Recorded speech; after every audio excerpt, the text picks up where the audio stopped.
हरे कृष्णा। आज का जो टॉपिक है that is the complete process to achieve the life's goal. अपने जीवन के लक्ष्य को पूरा करने के लिए क्या क्या आवश्यकताएं हैं उसकी हम चर्चा करेंगे।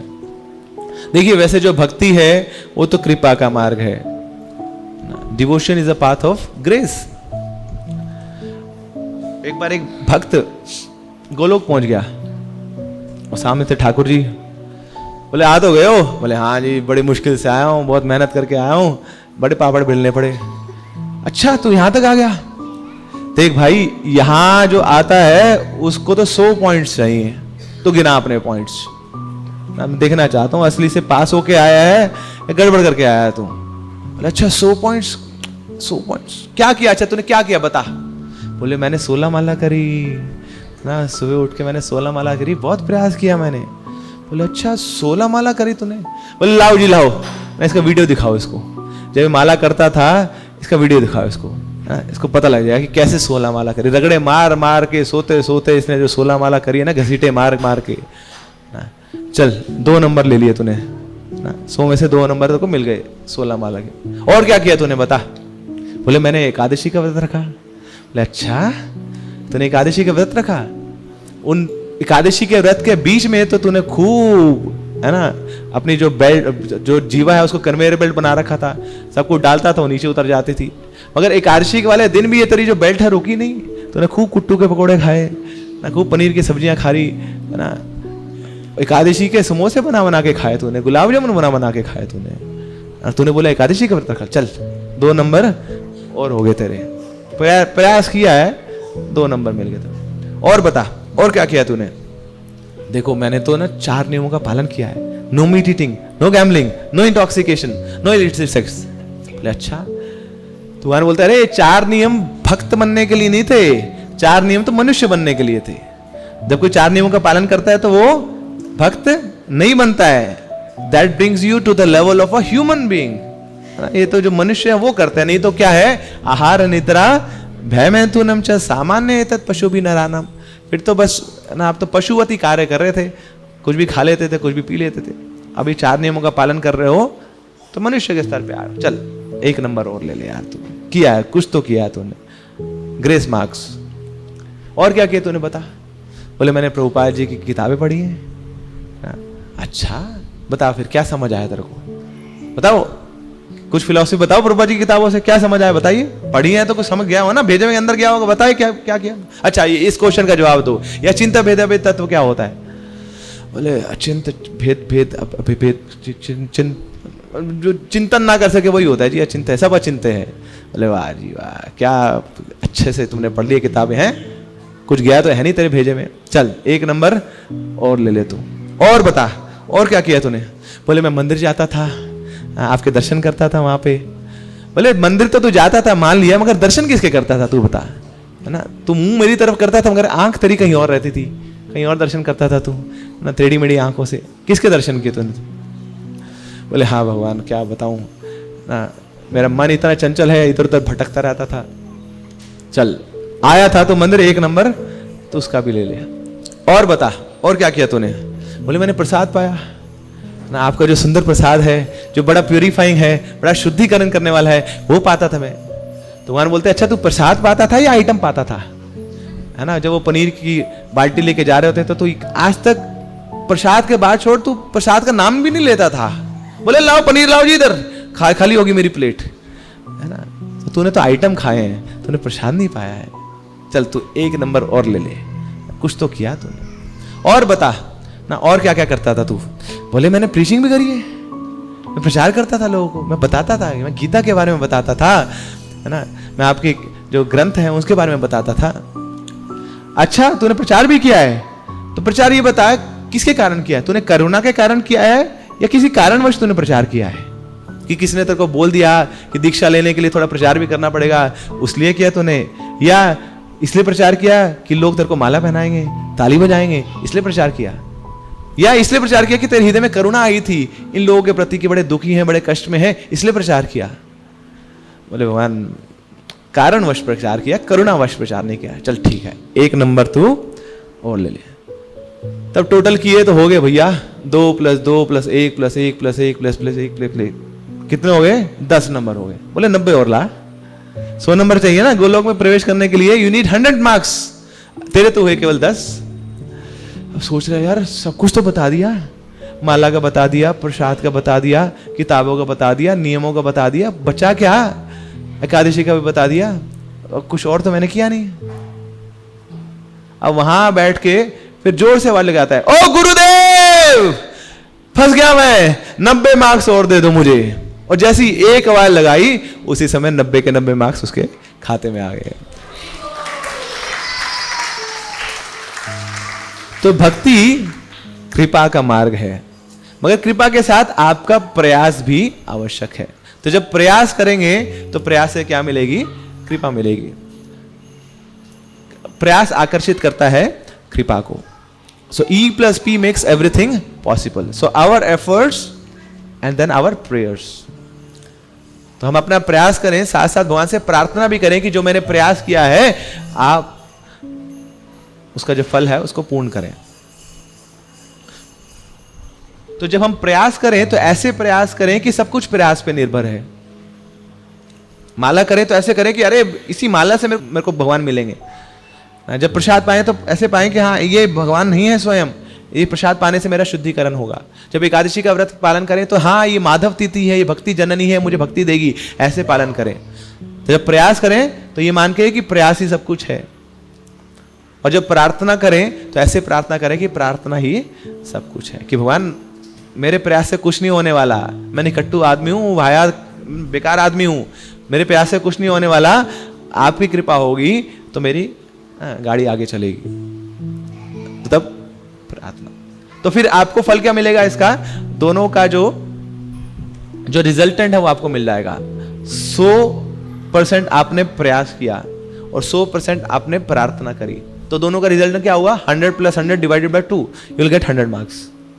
बट अगर आप आधा ही प्रयास करेंगे और आधा ही प्रार्थना करेंगे तो उसका रिजल्टेंट क्या मिलेगा आपको? You will stay at 50%। पूरी कृपा आपको नहीं मिल पाएगी।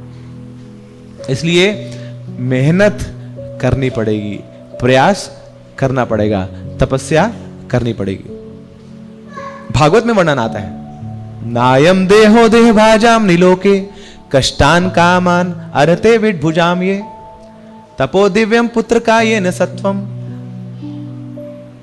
ब्रह्म साक्षात त्वानंतम।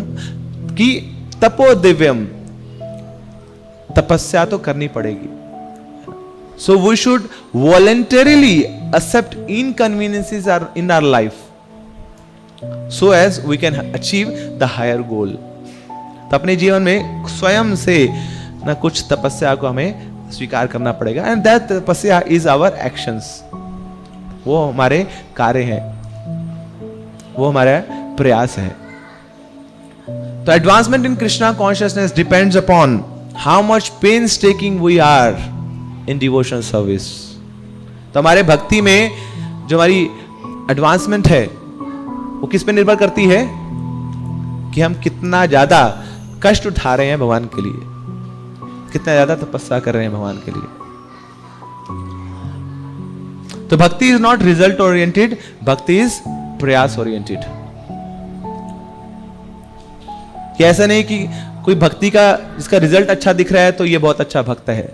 भक्ति प्रयास पे भी निर्भर करती है। एक बार की बात है, बुक डिस्ट्रीब्यूशन मैराथन जब कंप्लीट हुआ तो उसके बाद उसका अवार्ड सेरेमनी होता है। तो स्वयं महाराज अपने हाथों से उन भक्तों को गिफ्ट देते हैं। तो कई बार इंटर टेम्पल कॉम्पिटिशन्स होते हैं, कई बार इंटर स्टेट कॉम्पिटिशन्स होते हैं, कई बार इंटरनेशनल कॉम्पिटिशन्स होते हैं, इंटरनेशनल कॉम्पिटिशन होते हैं। तो तब हमारा जो दिल्ली मंदिर है वो फर्स्ट आया, वैसे हर बार ही फर्स्ट आता है, और जो रशिया है वो 4th आया। मगर महाराज ने बोला कि आप बहुत ज्यादा खुश मत हो, दिल्ली वालों को बोला कि हाँ आप स्कोर की दृष्टि से आप बहुत उच्च आए हो, मगर असली में जो अवार्ड है वो जाता है रशियन के लोगों को। क्योंकि रशिया के लोग कहां पे प्रचार कर रहे हैं? ऐसे वातावरण में, ऐसे परिस्थिति में जो बिल्कुल ही प्रतिकूल है उनके, जहां पे कोई सपोर्ट नहीं है, कोई फैसिलिटेशन नहीं है, किताबें छुपा छुपा के वहां पे लानी पड़ती हैं, वहां पे जो प्रचार कर रहा है ना, वो तो महिमा मंडित है। अगर आप लोग तो भारत में रहते हो, यहाँ तो पुलिस वालों को भी किताब दो, वो भी आपके पीछे पीछे आएगा, माला पहनाएगा आपको, दूसरों को बोलेगा अरे किताब ले ले इसकी ना। तो यहाँ तो सब फैसिलिटेशन है, यहाँ सब रोजी रोजी है, यहाँ पे बड़े कंजीनियल एनवायरमेंट है। मगर ऐसी जगह जहाँ पे स्ट्रगल्स हैं, जहाँ पे चैलेंजेस है, वहाँ पे कोई प्रचार कर रहा है तो वो असली प्रचार है। तो इसलिए भक्ति क्या है, एफर्ट ओरिएंटेड भी है, केवल रिजल्ट ओरिएंटेड नहीं है। तो भक्ति का मतलब क्या है हमारे लिए? जो हम भक्ति करते हैं वो भक्ति नहीं है। कई बार हम कंफ्यूज हो जाते हैं कि मैं इतना प्रयास कर रहा हूँ, इतनी माला कर रहा हूँ, मैं सुबह उठ जाता हूँ ठाकुर जी के लिए, ठाकुर जी को अपने हाथों से हम भोग लगाते हैं। अरे भैया कुछ नहीं, ये भक्ति नहीं है। अभी भक्ति की ट्रेनिंग चल रही है आपकी। ठाकुर जी के आपको लगता है कि आपके पास आ जाएंगे, आपका भोग खाएंगे, है ना? ठाकुर जी कितने बड़े बड़े महान भक्त हैं वहां पे, उनको छोड़ के आपके पास क्यों आएंगे? अभी तो भक्ति की ट्रेनिंग चल रही है कि जब हाँ असली में हम पहुंचेंगे उस लेवल पे तो हम अच्छे से परफॉर्म कर पाए। अभी तो ट्रेनर का लाइसेंस नहीं मिला हमें, भक्ति की तो बात दूर है। तो अभी हम प्रयास कर रहे हैं। तो ऐसे भक्त दिखते हैं, हम भक्त नहीं है, भक्त पराये हम। धोती कुर्ता पहन लिया, तिलक लगा लिया, कंठी माला डाल ली तो दिख रहे हैं, फोटो खिंचाने में अच्छे लगते हैं कि हाँ कृष्णा के डिवोटी हैं, इस्कॉन वाले हैं, मगर अभी हम भक्त बने नहीं है। अभी हम क्या कर रहे हैं, भक्ति की प्रैक्टिस कर रहे हैं, भगवान को यह बताने के लिए कि yes Krishna, I am interested in you and these are some of my offerings for you. तो हाँ, भगवान के थोड़ी एक हल्की सी नजर हमारे ऊपर आएगी कि हाँ एक कोई भक्त है ना 13 सेक्टर में, वो आता है हर बार, हर संडे को आता है, मुझे कुछ प्रणाम करके जाता है, देखता है इधर उधर रहता है, उसका मन हमेशा चंचल रहता है, मगर हाँ एक कुछ एक्शन तो कर रहा है वो मेरे लिए। तो इसलिए भक्ति भगवान को यह बताने के लिए है कि yes Krishna, I am interested in you. और देखिए हम अभी हैं कौन से युग में? कलयुग में, है ना? और कलयुग तो पूरा ही पाथ ऑफ ग्रेस है। तो भगवान बोलते हैं कि अरे इस कलयुग में प्रयास भी कितना करना पड़ेगा, इन्ना चिन्ना सा, थोड़ा सा।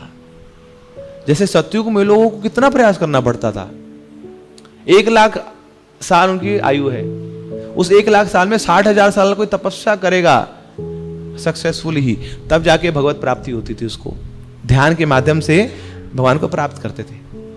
मगर कलयुग में वही जो रिजल्ट है ना, वो छोटी सी उम्र में आपको मिल जाएगा, और केवल भगवान का नाम जपने से। 0.01% भी अगर हम एफर्ट लगाएं, सत्युग के लोग जितना लगाते थे उसका कलयुग में हमें वही रिजल्ट मिल जाएगा जो सत्युग के लोगों को मिलता था। हरेर नाम हरेर नाम हरेर नाम एव केवलम कलऊ नास्ते व नास्ते व नास्ते व गतिरन्यथा। तो कम मेहनत से उतना बड़ा ऊंचा उपहार हमें मिल जाएगा। तो भक्ति तो कृपा का मार्ग है, मगर हम आज फोकस करेंगे हमें जो एफर्ट्स लगाने हैं इस भक्ति में, उस कृपा को प्राप्त करने के लिए। तो वैसे तो भगवान ने सब कुछ दे दिया है, सब कृपा ही है भक्ति में, मगर कुछ ताले हमें भी दे दिए खोलने के लिए ना, कुछ चाबियां हमें भी खोलनी है, चाबियां लगा के हमें ताले खोलने हैं। तो वो हमारा कुछ एक छोटा सा कंट्रीब्यूशन है इस भक्ति में। तो आज हम वो चर्चा करेंगे कि हमें अपना प्रयास करने में किन किन चीजों का ध्यान रखना है ताकि हम अपने गोल को अचीव कर पाए। तो उपनिषदों में बड़ी सुंदर एनालॉजी आती है कि सामने एक टारगेट है, जैसे बचपन में खेलते थे ना, वो फेंकते थे तो सामने टारगेट पे जाके लग जाता था। तो ऐसे ही सामने एक टारगेट है और आपके हाथ में तीर कमान है, धनुष बाण है, और आपको वो तीर छोड़ना है ताकि वो आपके वो टारगेट को हिट कर पाए। तो इस एनालॉजी को थोड़ा समझते हैं, कैसे हम अपने लक्ष्य पे पहुंच सकते हैं। हमारा लक्ष्य क्या है? कृष्ण प्रेम, भगवान की सेवा, ये हमारा लक्ष्य है। तो उस लक्ष्य तक पहुंचने के लिए क्या क्या प्रोसेसेस हमें अपनाने हैं। तो सबसे पहले हमें अपना टारगेट पता होना चाहिए, कहां पे आप निशाना बांधना चाहते हैं। लक्ष्य नहीं पता होगा, गोल नहीं पता होगा, तो गोल क्या करेंगे फिर आप?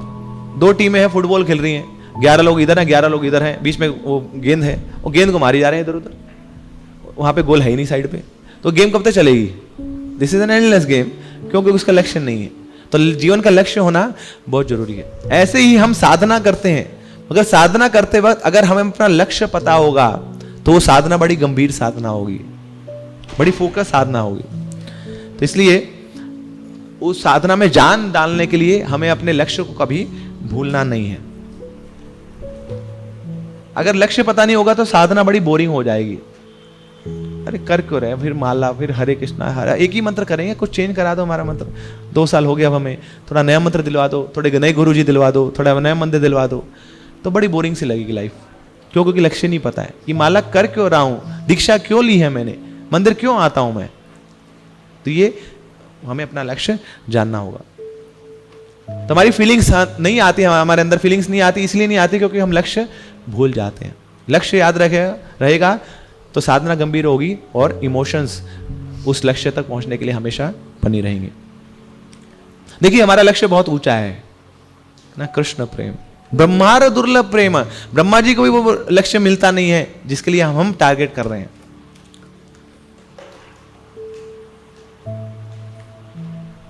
So all things which are great, they are not cheap, and all things which are cheap, they are not great.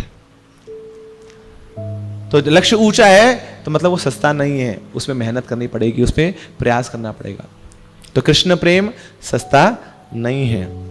तो कृष्ण प्रेम प्राप्त करने के लिए we have to become not just selfless, but we have to become self forgetful. ऐसे नहीं कि बस निस्वार्थ होकर हमें भक्ति में लगना है, बल्कि अपने आप को डुबो देना है कृष्ण प्रेम में। प्रभुपाद जी ने बोला है, the goal of Krishna consciousness movement is to become mad for Krishna. That is the goal. भगवान के लिए पागल हो जाना, ये हमारा उद्देश्य है भक्तों का। अब कुछ लोग आए होंगे यहां पर, बोले हम इस्कॉन में आए हैं। बोले किस लिए? बोले हमें शांति चाहिए। सॉरी ना, गलत इंस्टीट्यूशन में आ गए आप। शांति यहां नहीं मिलेगी, ना शांति वर्मा मिलेगी, ना शांति शर्मा मिलेगी। यहां शांति है ही नहीं ना। यहां क्या है? यहां तो प्रेम है। प्रेम चाहिए तो यहां पे रहिए, शांति चाहिए तो वहां चले जाइए, मेडिटेशन सेंटर में जाइए, वहां पे बहुत सारे हैं, वहां पे आपको खूब शांति मिलेगी। मगर यहां पे आए हैं तो लक्ष्य क्या है? कृष्ण प्रेम। चैतन्य महाप्रभु से पूछा गया एक और सन्यासी के द्वारा, अरे आप इतने बड़े सन्यासी हैं, ये क्या कर रहे हैं आप? सड़क पे उतर के हरि नाम ले रहे हैं, ये शोभा नहीं देता आपको? सन्यासी का मतलब जो पठन करे, जो यजन याजन करे, तो शास्त्रों का अध्ययन करे, वो होता है सन्यासी। ये क्या आप वहां सड़क पे उतर के जोर जोर से हरि नाम रहे हैं, हरि बोल कर रहे हैं, नाच गा रहे हैं, ये आपको शोभा नहीं देता? तो महाप्रभु ने क्या बोला? महाप्रभु बोलते हैं, अरे मैं अपने गुरुजी के पास गया था और मेरे गुरुजी ने बोला मेरे को कि तू तो बुद्धू है और बुद्धू नंबर 1 है, तेरे बस का कुछ नहीं है, तू बस एक ही काम कर, ये हरि नाम जप कर। गुरु मोहे मूर्ख देखी करिला शासन। तो मेरे गुरु ने मेरे को मूर्ख जाना और मेरे को दंड दिया कि तू यही काम कर, तू हरि नाम ले। मैं हरि नाम लेने लग गया और हरि नाम से इतना रोमांचित हो गया कि रुक नहीं रहा हरि नाम। तो वापस गुरुजी के पास गया, गुरुजी कैसा मंत्र दे दिया आपने? की बा मंत्र दिला गोसाई, की बा तार बल, जपीते जपीते मंत्र हुईला पागल। कैसा मंत्र दे दिया आपने? एक बार ऐसे जपने लग जाता हूं तो पागल जैसा हो जाता हूं, रोक नहीं पाता अपने आप को। हर जगह हरे कृष्णा बोलने लग जाता हूं, घर में, डाइनिंग हॉल में, किचन में, बॉस के साथ, ऑफिस में, हर जगह हरे कृष्णा निकल रहा है, रोक नहीं पा रहा हूं अपने आप को। तो फिर गुरुजी क्या बोलते हैं? हाँ, तुम्हें देख के पता लग रहा है कि ये जो मैंने दवाई दी है पूरी काम कर रही है। दवाई का तो उद्देश्य यही है, हरि नाम की जो दवाई है उसका गोल ही यही है कि लोगों को पागल बना देना कृष्ण के लिए। हाँ, you are a full witness to that. Krishna नाम यही स्वभाव, जय जपे तारे कृष्ण उपजाए भाव। कि कृष्ण नाम का स्वभाव ही यही है कि जो जिसको जपता है उसके हृदय में कृष्ण के प्रति भाव उत्पन्न हो जाता है। तो बिल्कुल सही काम कर रही है ये दवाई। तो ये हमारा लक्ष्य है कि कृष्ण प्रेम में पागल हो जाना, कृष्ण सेवा में पागल हो जाना। तो ये हमारा टारगेट। अब टारगेट को अचीव करने के लिए हमें क्या चाहिए? हमें एक तीर चाहिए ना, एक एरो चाहिए। तो एरो क्या है? एरो है हमारी फीलिंग्स, हमारी इमोशंस भगवान के प्रति, हमारी श्रद्धा। अब ये एरो अपने आप तो जाएगा नहीं, एरो जाने के लिए क्या चाहिए? धनुष चाहिए। तो धनुष क्या है? वो हमारी साधना। तो उस साधना पे जब हम अपना एरो चढ़ाएंगे, उस धनुष पे जब हम अपना एरो चढ़ाएंगे तो अपने टारगेट को हम हिट कर पाएंगे। ऐसे ही अपनी साधना के ऊपर जब हम अपनी फीलिंग्स का एरो चढ़ाएंगे तो फिर वो अपने हमारे टारगेट को हिट करेगा। तो साधना कैसी होनी चाहिए? साधना होनी चाहिए प्रीति से, साधना होनी चाहिए प्रार्थना से, साधना होनी चाहिए विनम्रता के भाव से कि भगवान I am in a helpless condition, मुझे कुछ नहीं आता है, मगर हाँ ये आपके भक्तों ने मुझे कुछ ये हरि नाम का माला दे दिया है, ये एक अस्त्र दे दिया है, इसको मैं जपने का प्रयास कर रहा हूँ। तो इस विनम्र भाव में कि आई एम फूल नंबर 1, प्रीति के भाव में भगवान मुझे आपके पास पहुंचना है, और प्रार्थना के भाव में कि भगवान आप ही मेरा एकमात्र सहारा हो। और कब तक करने हैं ये साधना? जन्म जन्मांतरों तक, एंडलेस।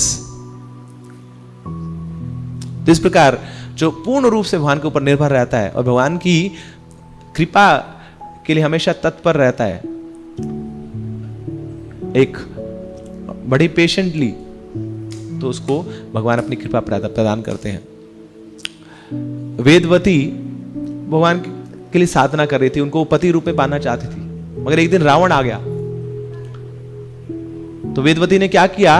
वेदवती बोलती है कि अरे रावण, तुमने मेरे को छू लिया है, तुमने मुझे दूषित कर दिया है छूने मात्र से, अब मैं कृष्ण के लिए सुयोग्य नहीं हूं। तो अपने आप को भस्म कर लिया वेदवती ने। तो वेट करती रही कि मुझे कृपा मिलेगी, मुझे कृपा मिलेगी। तो एक दिन भगवान आए, उस वेदवती को कृपा दी कि ये है मेरी भक्त, कि she is patiently remembering me for such a long time. Lakshman ji ने 14 साल भगवान की सेवा करी, इतने कष्टों को सहते हुए अपनी साधना में लगे रहे। उनकी साधना क्या थी? उनकी सेवा। क्या सेवा मिली थी लक्ष्मण जी को? बोले पहाड़ी के ऊपर चढ़ जा भाई तू, कोई भी आएगा, राक्षस आएगा, कोई पशु पक्षी आएगा, वाइल्ड एनिमल आएगा, टपका दियो उसको तू। तो ये सेवा थी, गार्डनिंग की सेवा थी। तो 14 साल लक्ष्मण जी सोए नहीं, 14 लॉन्ग ईयर्स, ना सोए, ना खाए, ना पिए। तो कोई बोलता है कि श्री रामचंद्र जी आपने रावण का वध कर दिया है ना, you are the main character of Ramayana. तो रामचंद्र जी बोलते रहे नहीं भैया मैं नहीं हूं, मेन कैरेक्टर तो ये है लक्ष्मण, जिसने इंद्रजीत का वध किया है। इंद्रजीत का वध कौन कर सकता था? वही व्यक्ति जो 14 साल सोया नहीं है, खाया नहीं है, वो व्यक्ति जो सोया नहीं है 14 साल, और वो व्यक्ति जिसने 14 साल किसी स्त्री का दर्शन नहीं किया है, तो है लक्ष्मण। तो शास्त्र में वर्णन आता है कि 2 प्रकार के कमल होते हैं। एक कमल होते हैं जो दिन में खिलते हैं, दूसरे कमल होते हैं जो रात में खिलते हैं। मगर उस समय न, जब 14 साल के वनवास में 2 ऐसे कमल थे जो दिन में भी खिलते थे और रात में भी खिलते थे। वो थे लक्ष्मण जी के नयन कमल, हमेशा खिले रहते थे, चाहे सवेरा हो चाहे अंधेरा हो, वो कमल कभी बंद हुए नहीं। क्यों? क्योंकि उन कमलों से उनको भगवान की रक्षा करनी है।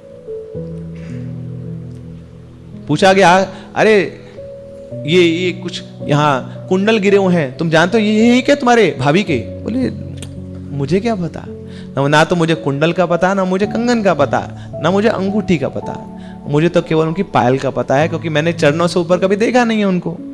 मैं तो वही जानता हूं बस, दास की स्थिति तो चरणों में होती है, मैं वहां पर रहता हूं, उन्हीं का दर्शन करता था बस। तो स्त्री का कभी मुख नहीं दिखा, वो शूर्पणखा का वध भी किया, वो भी ऐसे ही मार दिया था चाकू। बोले इसको क्या देखना, इतनी बदसूरत है, इसको देख लिया तो सालों साल नींद नहीं आएगी मुझे। तो वो भी ऐसी चक्कू ऐसी धार तेज कर रहे, तो वो सामने निपटा दिया उसको वहीं से। और इसको क्या दर्शन करना है? तो कभी स्त्री का दर्शन भी नहीं किया। तो उस शक्ति से इंद्रजीत का वध किया उन्होंने। तो ये उनकी साधना थी, फोकस्ड। साधना से क्या मिलता है? साधना से कन्विक्शन मिलती है, और जितनी कन्विक्शन स्ट्रांग होगी उतना ज्यादा हम बाहर के प्रलोभनों से प्रभावित नहीं होंगे। ये पूरा जो संसार है कन्विक्शन का ही खेल है। प्रभुपाद जी जब अमेरिका गए तो वहां पे देखा कि वेस्टर्न लोगों की बहुत कन्विक्शन है, किसमें? इंद्र तृप्ति में। और प्रभुपाद जी की कन्विक्शन थी कृष्णा में। मगर प्रभुपाद जी की जो कृष्णा में कन्विक्शन थी वो वेस्टर्न लोगों की इंद्र तृप्ति की कन्विक्शन से कहीं ज्यादा थी। तो ये जो प्रभुपाद जी की कन्विक्शन थी उनकी कन्विक्शन को खा गई, वो भी भक्त बन गए। उनको भी नतमस्तक होना पड़ा प्रभुपाद जी के प्रति, क्योंकि प्रभुपाद जी का कन्विक्शन इतनी स्ट्रांग है, लाखों करोड़ों लोगों को प्रभुपाद जी ने कृष्ण भक्ति में ला दिया। जैसे कबड्डी का खेल होता है ना, कबड्डी में जाते हैं दूसरे पाले में, अब कोई बेचारा लकड़ी से आदमी जाए, सिंगल डंडी, सिंगल बोन, वो जाएगा तो बेचारा घबराता जाए, कबड्डी वापिस आ जाओ भैया, मेरे को पकड़ लिया तो खत्म हो जाऊंगा मैं। उसकी कन्विक्शन बड़ी कमजोर है। मगर कोई तगड़ा मुस्टंदा जाए वहां पे ना, सिक्स पैक वहां पे, तो क्या करेगा? कबड्डी कबड्डी, आओ आओ भैया चिपको मेरे को, कबड्डी कबड्डी कबड्डी, सबको चिपका के ले आएगा अपने पाले में। तो ऐसे प्रभुपाद जी गए थे, फुल कन्विक्शन, बोले कृष्ण है ना मेरे साथ, मेरा नाम ही है अभय चरणारविंद, अभय हूं मैं, ना कोई डर नहीं है मुझे, कृष्ण के चरणों का आश्रय लिया, कोई क्या बिगाड़ लेगा मेरा। तो इस प्रकार प्रभुपाद जी गए थे वहां पे, और सारे जो वेस्टर्न लोग हैं उनको कृष्ण के चरणों में वो ले आए। So the entire game is convictions. मगर कन्विक्शन आती कहां से है? साधना से। जितनी स्ट्रांग साधना होगी उतनी ज्यादा हमारी कन्विक्शन होगी भगवान में। उल्टा भी होता है, अगर कोई नया भक्त है और ऐसे भौतिकतावादी व्यक्ति के पास चला गया जिसकी ना इंद्रिय तृप्ति में बहुत कन्विक्शन है, तो वो भी निपट लेगा। भक्ति भुक्ति तो छोड़ के बोले लो अपने माला की थैली पकड़ो जी, कहाँ फंस गए थे हम, यहाँ असली मजा है। क्यों? क्योंकि उनके प्रलोभन में आ गया है। तो ऐसे ही भक्तों को क्या करना चाहिए? अगर अपनी भक्ति बचानी है और हम शुरुआत के स्टेज में हैं, तो सबसे पहले ये जो बाहर के कर्मी लोग हैं, हमारे जो रिलेशंस हैं, उनको प्रणाम कीजिए। जो दोस्त लोग हैं जो बार बार हमें भटकाने का प्रयास करते हैं, भक्ति से पथभ्रष्ट करने का प्रयास करते हैं, उनको हाथ जोड़िए। बोले मेरे को अच्छे मित्र मिल गए हैं, मेरे सज्जन लोग मिल गए हैं, मेरे वेलविशर मिल गए, मैं वहां जाता हूँ, तो भक्ति बची रहेगी।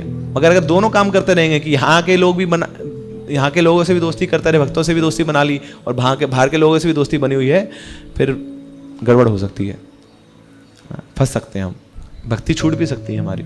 और ऐसे होता भी है, कितने लोग निकल जाते हैं ना, हमने तो पता नहीं कितने DYP सेशन कर लिए, लाखों भक्त आए चले गए ना, रुके नहीं कोई। क्यों? क्योंकि माया की कन्विक्शन बहुत स्ट्रांग है। इसलिए अपनी भक्ति को बचाना है तो बाड़ी भी हमें लगानी पड़ेगी। बाड़ी क्या है? ये भक्तों का जो संग है, ये बाड़ी है, ये हमारी साधना का बचाव करेगी। तो ये है धनुष। तो इस धनुष पे, इस साधना के धनुष पे हम अपनी फीलिंग्स का जो बाण है वो चढ़ाएंगे टारगेट को अचीव करने के लिए। अब धनुष उठाने के लिए स्ट्रेंथ चाहिए। ऐसा नहीं होता आपने उठा लिया, बाएं हाथ से उठा लिया, बहुत दम लगता है उसमें, बहुत भारी होता है धनुष, तो उसके लिए स्ट्रेंथ चाहिए आपको। अब स्ट्रेंथ कहां से आएगी धनुष को उठाने के लिए? स्ट्रेंथ आती है कृपा से। मसल पावर कहां से है आपके पास? शुरुआत में जब जन्म लिया था तब तो कोई मसल नहीं थी ना, मगर धीरे धीरे कृपा हुई तो मसल बनी आपकी। तो ये कृपा क्या है? करके पा, करके पा, करके पा। जो करता है वो पाता है, जो करता है वो पाता है, जो नहीं करता है वो नहीं पाता, जो नहीं करता वो नहीं पाता। तो जितना ज्यादा हम करेंगे, क्या करेंगे? प्रयास करेंगे, उतनी ज्यादा कृपा को आकर्षित करेंगे। इस प्रकार हमें स्ट्रेंथ मिलती है। जितना ज्यादा हम भक्ति के कार्यों में लगते हैं, सेवा में लगते हैं, तो उतनी ही प्रोपोर्शन में हमें कृपा भी मिलती है। उस कृपा से हम अपनी साधना का धनुष उठा पाते हैं और उस पे बाण, अपने फीलिंग्स का बाण लगा पाते हैं। अब धनुष उठा तो लिया आपने, अब धनुष पे ग्रिप चाहिए आपको, है ना। ये ना हो कि पसीने से वो बेचारा जो धनुष उठाया था वो गिर जाए, फिर आपके पैर पे गिर जाए वो, फिर चिल्लाते फिरेंगे हम। तब इसको संभाल के रखना भी है हमें। तो ये जो ग्रिप है, ये है क्या है? ये हमारी सिंसियरिटी की ग्रिप है। कितने गंभीर हैं हम भक्ति में। तो श्रील प्रभुपाद बोलते हैं कि अगर भक्त डिटरमिन्ड नहीं है तो भगवान भी कभी उसका बेड़ा पार नहीं करा सकते। मतलब भगवान कृपा भी देना चाहेंगे ना, मगर सामने वाला वो सिंसियर नहीं है, बोलेगा नहीं मेरे को तो यहीं रहना है, यहीं के मजे लूटने मेरे को संसार के, तो लगा रहा है फिर तो को चलना ही नहीं मेरे साथ, तो क्या करेगा? फायदा क्या है? यहीं रह दो। तो इस प्रकार दृढ़ प्रतिज्ञ होना पड़ेगा हमें। So Krishna reveals himself only to the sincere. जो सिंसियर लोग हैं, भगवान उन्हीं को रिवील करते हैं अपने आप को। देखिए, जो सक्सेशन है, जो परंपरा है, वो आगे कौन लेके जाता है? एक परंपरा में एक समय में बहुत सारे लोग होते हैं एक इंस्टीट्यूशन में, मगर उस इंस्टीट्यूशन के सभी लोग परंपरा को आगे नहीं लेके जाते, कुछ गिने चुने लोग ही होते हैं। और वो गिने चुने लोग कौन है? जो सिंसियर है। क्या किया उन्होंने? उन्होंने रिस्पॉन्सिबिलिटी ली है अपने कंधों पे। तो सिंसियरिटी का एक्सप्रेशन क्या है? रिस्पॉन्सिबिलिटी। तो गंभीर व्यक्ति कौन कहलाया जाएगा? जिसने अपने कंधों पे बोझा लिया है। गौर गोविंद स्वामी महाराज, उनको शिला प्रभुपाद ने बोला था आप भुवनेश्वर जाइए, वहां पे मंदिर बनाइए और मेरी जो बुक्स हैं उनको उड़िया भाषा में ट्रांसलेट कीजिए। तो उसमें कोई रिसोर्सेज नहीं थे गौर गोविंद महाराज के पास। वहां पे एक टेम्परेरी स्ट्रक्चर बनाया गया जहां पे मजदूर लोग रहते थे, और गौर गोविंद महाराज उसी टेम्परेरी स्ट्रक्चर में छोटी सी झोपड़पट्टी में वहीं पे रहते थे मजदूरों के साथ। सोचिए मजदूर लोग तो कैसे अलग अलग प्रकार की बातें करते हैं, यहाँ एक सन्यासी उनके बीच में रह रहा है। फिर एक शिष्य आया, वो आके बोलता है कि अरे महाराज जी आप यहाँ पे रह रहे हैं इस स्थिति में, ये आपको शोभा नहीं देता है? बोले नहीं, मेरे गुरुजी ने मेरे को आदेश दिया है और यही मेरा प्रभु दाता देश है, तो यहां पे मैं सेवा करूंगा तो मुझे कृपा मिलेगी, उसी कृपा से मैं मंदिर बनवा पाऊंगा। तो ये उनकी सिंसियरिटी थी। तो इस्कॉन अभी भी देखिए इतना फ्लरिश कर रहा है, क्यों? शिला प्रभुपाद जी के सिंसियर डिसाइपल्स की वजह से। हमें तो सब कुछ रेडीमेड मिल गया, देखिए नहीं कुछ करना पड़ा हमें। प्रभुपाद जी के शिष्यों ने इतना तपस्या करी है, इतनी मेहनत करी है। हमें किसी के पास जाना नहीं पड़ता है कि हमें लैंड दे दो, हमें मंदिर बनवाना है, हमें अथॉरिटीज के पास जाने नहीं पड़ता है, सब कुछ बना बनाया मिल जाता है। प्रभुपाद जी के समय में तो बुक्स भी नहीं थी, बुक्स भी वो लोग खुद से प्रभुपाद जी उसको बोलते थे, रिकॉर्ड करते थे, फिर उसको ट्रांसलेट किया जाता था, टाइप किया जाता था, और फिर उनको बुक्स का प्रूफ रीडिंग होती थी, एडिटिंग होती थी, पब्लिशिंग होती थी। तो कितने सारे कार्य शिला प्रभुपाद के शिष्यों ने किए। फिर उन बुक्स को वो पढ़ते थे। सोचिए जिस किताब को पढ़ना है उसके लिए पहले आपको लगना पड़ा उस पाइपलाइन में, तब जाके वो किताब हासिल हुई। यहाँ तो सब किताबें पढ़ी हैं सामने बुक शॉप पे, हमारे घरों में पढ़ी धूल खा रही है, कभी पढ़ने की इच्छा ही नहीं होती हमारी। सब कुछ रेडीमेड है हमारे पास। उस समय कोई श्लोका बुक नहीं होती थी। सोचिए प्रभुपाद व्यास आसन पे बैठे हुए श्लोका कोट करते थे उस समय। कोई इंटरनेट नहीं है ना, कोई कंप्यूटर नहीं है, कोई लैपटॉप नहीं है, कोई स्मार्टफोन नहीं है, कोई वेदाबेस नहीं है। उस समय प्रभुपाद धड़ल्ले से ऐसे श्लोक कोट करते थे वहां पे। इनफैक्ट जो पहली श्लोका बुक आई ना इस्कॉन में, वो पता कहां से आई? प्रभुपाद जी जो व्यास आसन पे श्लोका कोट किया करते थे, उसको कंपाइल करके वो श्लोका बुक बनाई गई। तो ये ना प्रभुपाद जी का कन्विक्शन था, स्ट्रॉन्ग कन्विक्शन था। तो इतनी ये सिंसियरिटी थी, और वही सिंसियरिटी शिला प्रभुपाद के शिष्यों ने स्वीकार करी अपने जीवन में। और आगे चल के अब देखिए हर जगह इस्कॉन है, ये केवल और केवल शिला प्रभुपाद जी के शिष्यों की गंभीरता की वजह से उन्होंने रिस्पॉन्सिबिलिटी ली। तो ये है ग्रिप, उस धनुष के ऊपर ग्रिप, हमारी सिंसियरिटी है। देन कम्स कि हाँ आप बाण चलाने जा रहे हैं मगर सामने हवाएं भी चल रही होंगी, तेज हवाएं चल रही होंगी। तो ये जो तेज हवाएं हैं ये क्या है? ये डिस्ट्रैक्शंस हैं हमारी भक्ति में, जो हमें दूर करती हैं भक्ति से। कई बार हमारे जो परिवारजन है उनसे अटैचमेंट हमारे डिस्ट्रैक्शन का कारण बन जाती है। कई बार हमारा जो ज्ञान है वो हमें डिस्ट्रैक्ट कर देता है। और डिस्ट्रैक्शन के तो कारण ज्यादा बताने की आवश्यकता नहीं है ना, जेब में लेके घूमते रहते हैं स्मार्टफोन, है ना, माला करते करते एक बार हल्के से आवाज आ जाए, हमारे पास पूरा जस्टिफिकेशन है माला छोड़ के उसको अटेंड करने का। तो ये तेज हवाएं हैं, मगर हमें क्या करना है? इन डिस्ट्रैक्शंस को डॉज करना है, इनके सामने झुकना नहीं है। कई बार जैसे क्रिकेट खेलते हैं ना, तो वहां पे हवाएं चलती हैं, तो जो बॉलर है उस हवाओं का फायदा उठाता है। वो क्या करता है? बॉल स्विंग करके फेंकता है, फिर तो स्विंग का भी फायदा मिलेगा और वो जो हवाएं हैं उसका भी फायदा मिलेगा, और सीधा जाके विकेट पे जाके अटैक करेगा। तो ऐसे ही ये जो डिस्ट्रैक्शंस हैं, हमें क्या करना चाहिए? डिस्ट्रैक्शंस का फायदा उठाना चाहिए। इस तरीके से हम अपना साधना करें ताकि इन डिस्ट्रैक्शंस को भी हम कृष्ण की सेवा में लगा पाए। अब ठीक है जी, धनुष भी आ गया, बाण भी आ गया, ग्रिप भी लगा, उठा भी लिया, ग्रिप भी आ गई, और हवाओं को भी संभाल लेंगे। मगर प्रॉब्लम है जी, हमें तो धनुष चलाना आता नहीं है, बाण मारना आता नहीं, कैसे करेंगे? हाँ, तो ये जो बाण चलाना आता नहीं है, तो इसके लिए हमें सीखना पड़ेगा। सिखाते कौन है? हमारे जो मेंटर्स हैं, हमारे जो गुरुजन हैं। तो उनके अनुगत रह के हमें ये निशानेबाजी सीखनी होगी, कैसे लक्ष्य को भेदना है, कैसे गोल को अचीव करना है। तो महाजनों ये न गता सपंथा, ये नहीं कि मैं अपने आप ही भक्ति के पथ पे आगे चल जाऊंगा। जो भक्ति का पथ मुझे मेरे गुरुजनों ने, आचार्यों ने सिखाया है, उसको फॉलो करूंगा तो मैं अपने निश्चित लक्ष्य पे पहुंच जाऊंगा।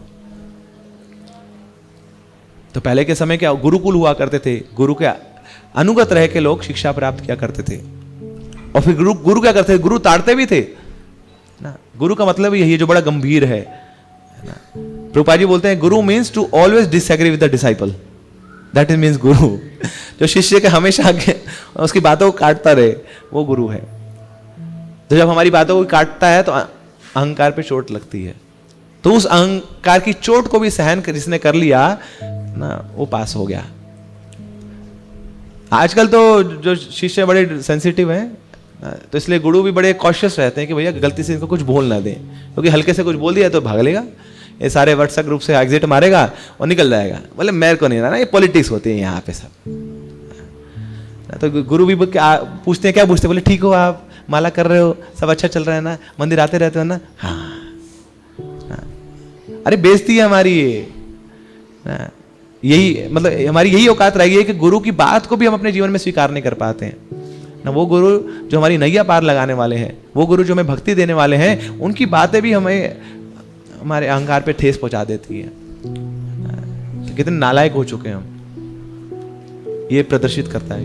एक बार गोपाल कृष्ण गोस्वामी महाराज ने बोला था, बोले अगर मैं आपको उस तरह डांटूं जिस तरह श्रील प्रभुपाद जी डांटते हैं, निश्चित है अगले दिन आओगे नहीं मंदिर, जैसे प्रभुपाद जी हमें डांटा करते थे। हाँ, वैसे जैसे भगवान है ना, वज्रपि कठोरम कुसुमादपि कोमलम ना। जब भगवान कठोर होते हैं तो वज्रपात के समान ना, मगर जब कोमल होते हैं सो सॉफ्ट।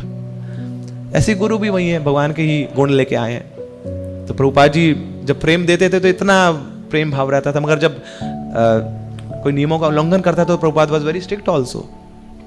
अब गुरु का काम ही यही है कि शिष्य को वो डिसिप्लिन में लाए, ये गुरु का कार्य है। शिष्य मतलब जो शस धातु से आया, शस मतलब जो शासन करता है। तो गुरु शिष्य के ऊपर शासन करता है, किसके लिए? ताकि उसको कृष्ण भक्ति में आगे बढ़ा पाए, उसको डिसिप्लिन में रखता है। देखिए ये जो गुरु की डांट है, ये एक्चुअली में कृपा है। डांटा किसको जाता है? डांटा उसको जाता है जो अपना है। गुरु हमें अपना मानते हैं तभी तो डांटते हैं। अब कोई राह चलते व्यक्ति को कोई थोड़ी डांटता है। तो अगर कोई हमें कोई डांट रहा है, दैट मीन्स हमें बहुत खुश होना चाहिए कि हमारे जीवन में कोई है जो हमारी चिंता करता है, जो हमारे लिए सोचता है। तो ऐसे व्यक्ति के ऊपर पूर्ण रूप से निर्भर होना चाहिए। तो ये क्या है?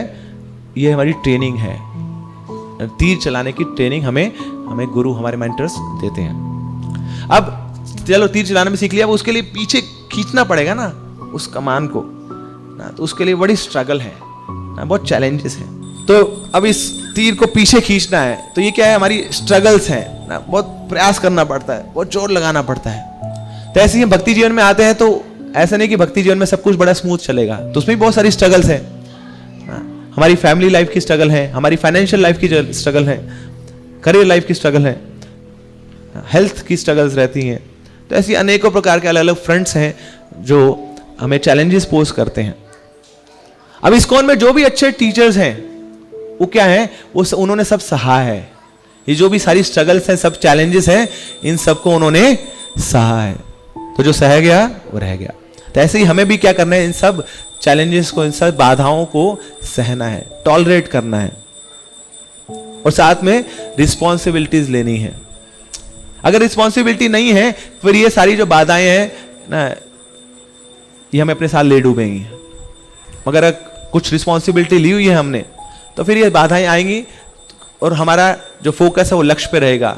उस लक्ष्य को अचीव करने के लिए मेरे को रिस्पॉन्सिबिलिटी पूरी करनी है। उसके बाद ये जो प्रॉब्लम है बड़ी छोटी पड़ जाएगी। एग्जाम्पल के लिए एक व्यक्ति आता है और आके बोलता है कि अरे ये सब लोग गाली देते हैं मेरे को, मैं नहीं रहूंगा यहाँ पर, सब बेकार लोग हैं, सब गाली देते हैं मेरे को। तो उन्होंने बोला ठीक है, हम भी देखना चाहते हैं कौन गाली देता है आपको। तो उन्होंने क्या किया? उनको एक गिलास दे दिया और गिलास में पूरा ऊपर तक जूस से भर दिया।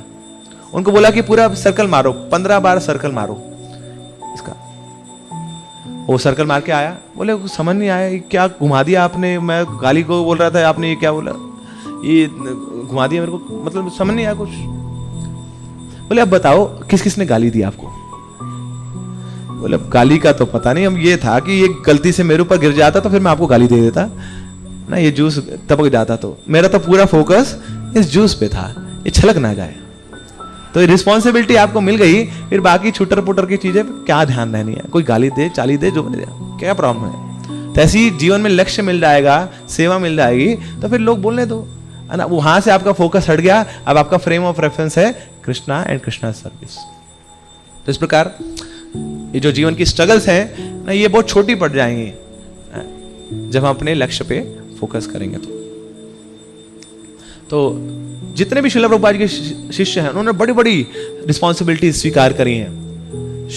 तमाल कृष्ण गोस्वामी महाराज, उनको श्रील प्रभुपाद ने बोला आप चले जाइए चाइना, कम्युनिस्ट कंट्री, जहां पे अगर आपके हाथ में उन्होंने माला देख ली तो हाथ काट देंगे, आपके गले में कंठी माला देख ली तो वहीं टिपका देंगे आप। ऐसी जगह पे प्रभुपाद जी के शिष्य गए प्रभुपाद जी के इंस्ट्रक्शन को पूरा करने के लिए, और वहां पे प्रचार किया। अब चाइना में देखो, चाइना में कितने सारे भक्त हैं। आप कभी नवदीप मंडल में परिक्रमा में आइए, मायापुर फेस्टिवल में, वहां बड़े सारे चाइनीज दिखेंगे आपको, छोटे छोटे हाइट के, छोटे छोटे आंखें होती हैं उनकी, छोटी छोटी हाइट होती है, और सब कूद मार रहे होते हैं वहां ना। सब प्रभुपाद जी का मैजिक है। मंगोलिया ऊपर है, चाइना से ऊपर, वहां से एक बार 40 भक्त आए थे, -40 डिग्री टेम्परेचर होता है वहां पर, मतलब माला की जो ये उंगली भी बाहर रहेगी ना, वहां से वहां जम जाएगी। तो वो लोग भी वहां भक्ति कर रहे हैं, क्यों? क्योंकि प्रभुपाद जी के शिष्यों ने ये सब स्वीकार किया है, अपने ऊपर रिस्पॉन्सिबिलिटी ली है। तो किसी को चाइना भेजा, किसी को रशिया भेजा, किसी को पाकिस्तान भी भेजा प्रचार करने के लिए, and they all happily received दो सर्विसेज। तो कंफर्ट जोन में कृपा नहीं है, कंफर्ट जोन से बाहर निकलना पड़ेगा। जैसे बोलते हैं डर के आगे जीत है, ऐसी कंफर्ट जोन के बाहर कृपा है। कंफर्ट जोन में कृपा नहीं है कि घर बैठे बैठे रजाई में ही कृपा मिल जाएगी आपको, कि एक दिन कृष्ण प्रेम आएगा आपके पास और आपके जीवन में हृदय में उद्गार होने लगेगा, आंखों में आंसू बहने लग जाएंगे, दिल रोमांचित हो जाएगा। ऐसा नहीं होने वाला है। तो जब उस रजाई के बिस्तर को उठाएंगे, बाहर उठेंगे ब्रह्म मुहूर्त के समय और हरि का नाम लेंगे, तब जाके कृपा होगी। तो कंफर्ट जोन से बाहर निकलना पड़ेगा। ठीक है, तब धनुष चलाना सीख लिया हमने, और हमारे पास शक्ति भी आ गई है, ग्रिप भी बना ली है, और हम खींच रहे हैं उस धनुष बाण को। अब ये जो स्ट्रिंग है, ये स्ट्रिंग क्या है? तो ये जो स्ट्रिंग है, that is the desire to change ourselves towards Krishna. तो ये जो स्ट्रिंग है, ये चेंज होती है ना, अपनी डायरेक्शन चेंज करती है। ऐसी जो भक्त है वो अपने स्वभाव को चेंज करने के लिए तैयार रहता है कि मुझे बदलना है कृष्ण के लिए। मैं जैसा पहले था मैं वैसा नहीं रहूंगा, मैं बदलूंगा अपने आप को। नीति शास्त्र में वर्णन आता है कि एक अगर प्याज है ना, प्याज को आप चंदन में बो दो और वहां पे उसको गंगा जल से सींचो, तब भी वो बदबूदार रहेगा। ऐसे ही अगर हम अपने वो कर्मी स्वभाव के साथ भक्ति जीवन में आएंगे तो कुछ वही बदबूदार ही रहेंगे हम। तो हमें बदलना है। अब हमें कर्मी जीवन से भक्ति के जीवन में आना है। अब हमें भौतिक वासनाओं से उठकर कृष्ण सेवा की इच्छा जागृत करनी है हृदय में। तो जो शुद्ध भक्त हैं वो कभी हिचकते नहीं है। कोई भी सेवा उनको दे दो, वो करने को तैयार है। उनसे कुकिंग करा लो, उनसे झाड़ू मरवा लो, उनसे प्रचार करा लो, उनसे कीर्तन करा लो, उनसे बुक डिस्ट्रीब्यूशन करा लो, उनसे फंड रेजिंग करा लो। हर सेवा के लिए वो तैयार रहते हैं। क्यों? क्योंकि वो जानते हैं ये सेवा ही मेरा एकमात्र धन है। तो मुझे बदलना है अपने आप को। इस सेवा करने के लिए अगर मेरे को अपने आप को बदलना पड़ेगा तो मैं बदलूंगा। ये नहीं कि ये मेरी साइकोफिजिकल नेचर है जी, मैं नहीं बदल सकता, सेवा बदल दो बेशक। नहीं, हमें अपने आप को भी बदलना है कृष्ण सेवा के लिए। तो इस त्रिनादपि भाव में जब हम सेवा करते हैं तो निश्चित रूप से हम अपने लक्ष्य तक पहुंच पाते हैं। त्रिनादपि सुनीचेन तरोरपि सहिष्णुना अमानिना मान देना कीर्तने सिधारे। त्रिनादपि सुनीचेन, त्रिनादपि मतलब मैं बहुत गिरा हुआ हूं, बहुत पतित हूं, मुझे कुछ नहीं पता है। बट हाँ, एक चीज जरूर पता है कि मुझे अपने लक्ष्य तक पहुंचना है। एक चीज जरूर पता है कि लक्ष्य तक पहुंचने के लिए ये जो गुरुजन है ये मेरा सहारा है, ये मेरा एकमात्र सहारा है। तो ये भाव लेकर जब हम इस युद्ध स्थली पे आते हैं, इस माया की युद्ध स्थली पे, तो फिर हमें कृपा मिलती है जब हम अपने प्रयास का प्रदर्शन करते हैं। तो झुकना बहुत जरूरी है भक्ति जीवन में। कई बार हम लोगों को बोलते हैं अरे मैं बहुत गिरा हुआ हूं, बहुत घटिया इंसान हूं, मगर सामने वाला कोई बोल दे अरे बहुत घटिया इंसान है, बहुत गिरा हुआ है, तब हालत खराब हो जाती है। बोले तूने कैसे बोल दिया ना, मेरी बेइज्जती करने का अधिकार सिर्फ मेरे को है, तुम लोग नहीं कर सकते।